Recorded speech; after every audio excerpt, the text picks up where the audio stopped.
Vous rappelez d'ailleurs au long du livre que c'est comme juif que vous avez fait ce voyage en Libye.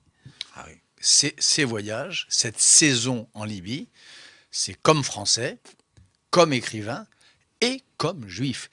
Et quand je suis sur la place de Benghazi, celle où Nicolas Sarkozy et David Cameron vont parler quelques mois plus tard, je parle là.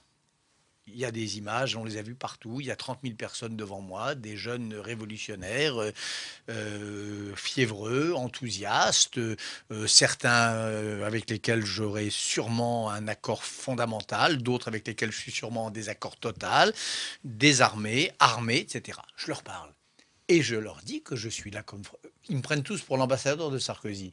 Je leur dis, je ne suis pas ambassadeur, je ne suis même pas sarkozyste, je suis français et juif, fils d'Israël. Vous représentez des tribus, moi je suis aussi le représentant Le fils d'une d'une tribu, vieille tribu. Ouais. le fils d'une des plus anciennes tribus du Et alors monde, Bernard-Henri Lévy, la tribu ouais. d'Israël. Et les types, mon cherche le mot, m'applaudissent Hmm. à ce moment-là.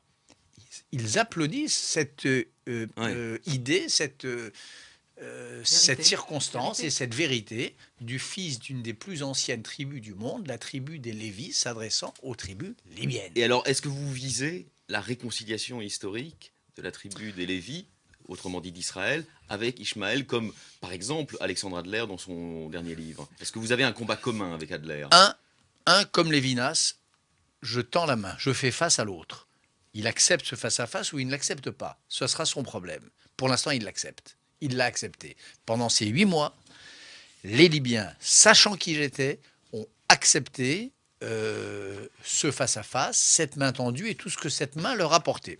Demain, ne l'accepteront-ils pas? On verra bien. Moi, en tout cas, j'aurais fait mon métier et mon devoir d'homme et de juif.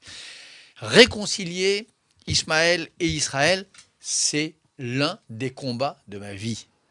Je pense que si je meurs avec un Israël aussi isolé qu'il l'est aujourd'hui dans le monde arabe, avec un monde arabe aussi inguérissablement antisémite qu'il l'est, j'aurais échoué.